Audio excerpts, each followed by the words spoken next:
ಇನ್ನು ಮಂಗಳೂರಿನ ಈ ಜೆರೋಸಾ ಶಾಲೆಯ ವಿವಾದ ಇತ್ತಲ್ಲ, ದಿನಕ್ಕೊಂದು ತಿರುವು ಪಡಿತಾ ಇದೆ. ಅಲ್ಲ, ಆ ಶಿಕ್ಷಕಿ ಮೇಲೆ ದೂರು ಕೊಟ್ಟು ಹಲವು ಸಮಯ ಕಳೆದ್ರೂ ಕೂಡ ಎಫ್ಐಆರ್ ಆಗಿಲ್ಲ.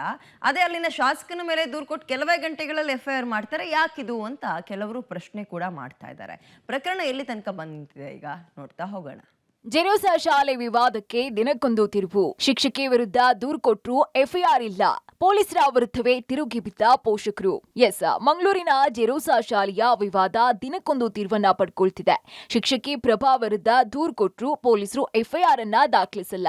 ಆದ್ರೆ ಶಾಸಕರು ಹಾಗೂ ಘಟನಾ ಸ್ಥಳದಲ್ಲಿ ಇಲ್ಲದಿದ್ದವರ ಮೇಲೆ ಕೆಲವೇ ಗಂಟೆಗಳಲ್ಲಿ ಎಫ್ಐಆರ್ ದಾಖಲಾಗಿತ್ತು. ಇದೀಗ ಪೋಷಕರು ಪಾಂಡೇಶ್ವರ ಠಾಣೆಯ ಪೊಲೀಸರ ವಿರುದ್ಧವೇ ತಿರುಗಿ ಬಿದ್ದಿದ್ದಾರೆ. ಪೊಲೀಸ್ ಕಮಿಷನರ್ಗೆ ದೂರು ನೀಡಿದ ಪೋಷಕರು ಸೂಕ್ತ ತನಿಖೆ ನಡೆಸಿ ಶಿಕ್ಷಕಿ ವಿರುದ್ಧ ಕ್ರಮಕ್ಕೆ ಒತ್ತಾಯಿಸಿದ್ದಾರೆ.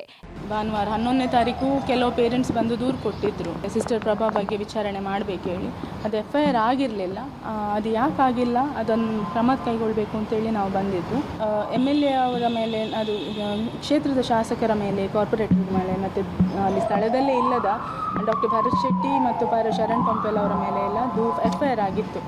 ಅದನ್ನು ರದ್ದು ಮಾಡಬೇಕು ಅಂತ. ಯಾಕಂದರೆ ಅವರೊಬ್ಬರು ಕ್ಷೇತ್ರದ ಶಾಸಕರಾಗಿ ಅವರ ಕರ್ತವ್ಯ ನಿರ್ವಹಿಸಿದ್ದಲ್ಲಿ ಮತ್ತು ಸ್ಥಳದಲ್ಲಿ ಇರಲಿಲ್ಲದವರ ಮೇಲೆ ದೂರ ಆಗಿದೆ. ಅದೊಂದು ರದ್ದು ಮಾಡಬೇಕು ಅಂತ ಹೇಳಲಿಕ್ಕೆ ಬಂದಿದ್ದು ನಾವು. ಇನ್ನು ಶಿಕ್ಷಕಿಯ ವಿಚಾರಣೆ ನಡೆಸದೆ ಪೊಲೀಸರು ಸುಮ್ಮನಾಗಿದ್ದಾರೆ. ಆದರೆ ಶಾಲೆಯ ಮುಂದೆ ಪ್ರತಿಭಟನೆ ನಡೆಸಿದಾಗ ಪೋಷಕರಿಗೆ ಸಾಥ್ ನೀಡಿದ ಸ್ಥಳೀಯ ಶಾಸಕ ವೇದವ್ಯಾಸ ಕಾಮತ್, ಪ್ರತಿಭಟನಾ ಸ್ಥಳದಲ್ಲಿ ಇಲ್ಲದೇ ಇದ್ದ ಶಾಸಕ ಭರತ್ ಶೆಟ್ಟಿ, ವಿಎಚ್ಪಿ ಮುಖಂಡ ಶರಣ್ ಪಂಪುವೆಲ್ ಮೇಲೆ ದೂರು ನೀಡಿದ ಕೆಲವೇ ಗಂಟೆಗಳಲ್ಲಿ ಪೊಲೀಸರು ಎಫ್ಐಆರ್ ಅನ್ನ ದಾಖಲಿಸಿದ್ದಾರೆ. ನಮಗೊಂದು ನ್ಯಾಯ, ಕಾಂಗ್ರೆಸ್ ಬೆಂಬಲಿಗರು ನೀಡಿದ ದೂರಿಗೊಂದು ನ್ಯಾಯನ ಅಂತ ಪ್ರಶ್ನಿಸಿದ್ದಾರೆ. ವಿನಾಕಾರಣ ಶಾಸಕರು ಹಾಗೂ ಹಿಂದೂ ಮುಖಂಡರ ವಿರುದ್ಧ ದಾಖಲಿಸಿದಂತಹ ಸುಳ್ಳು ಪ್ರಕರಣವನ್ನ ಹಿಂಪಡಿಬೇಕು ಅಂತ ಪೋಷಕರು ಒತ್ತಾಯಿಸಿದ್ದಾರೆ. ಈಗ ಕಮಿಷನರ್ ಅವರ ಜೊತೆ ರೆಕಮೆಂಡ್ ಮಾಡಿದ್ದೇವೆ. ಅಂದರೆ ಏನಾಯಿತು, ಈಗ ನಾವು ಕೊಟ್ಟಿರುವಂಥ ಕಂಪ್ಲೇಂಟ್ ಅದನ್ನು ಏನು ಮಾಡ್ತೀರಾ, ನೆಕ್ಸ್ಟ್ ತನಿಖೆ ಯಾವ ರೀತಿ ಮಾಡ್ತೀರಾ, ನಮಗೆ ಒಂದು ನ್ಯಾಯ ಒದಗಿಸಿಕೊಡಿ ಅಂತ ಹೇಳಿ ನಾವು ರಿಕ್ವೆಸ್ಟ್ ಮಾಡಿದ್ದೇವೆ. ಇನ್ನು ನೋಡಬೇಕು. ಇಲ್ಲಿಗೆ 1 ವಾರ ಆಯಿತು.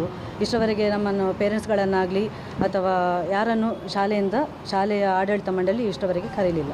ಈ ನಡುವೆ ಶಾಸಕರ ಮೇಲಿನ ಎಫ್ಐಆರ್ ಹಿಂಪಡೆಯುವಂತೆ ಆಗ್ರಹಿಸಿ ವಿಶ್ವ ಹಿಂದೂ ಪರಿಷತ್ ಎಲ್ಲಾ ಪೊಲೀಸ್ ಠಾಣೆ ಎದುರು ಸೋಮವಾರ ಪ್ರತಿಭಟನೆಗೆ ಸಿದ್ಧತೆಯನ್ನ ನಡೆಸಿಕೊಳ್ತಾ ಇದೆ. ಒಟ್ಟಿನಲ್ಲಿ ಈ ಪ್ರಕರಣ ಸದ್ಯಕ್ಕೆ ಮುಗಿಯುವ ಲಕ್ಷಣ ಅಂತೂ ಕಾಣಿಸ್ತಾ ಇಲ್ಲ. Sukhpal Pulani, public TV, Mangaluru.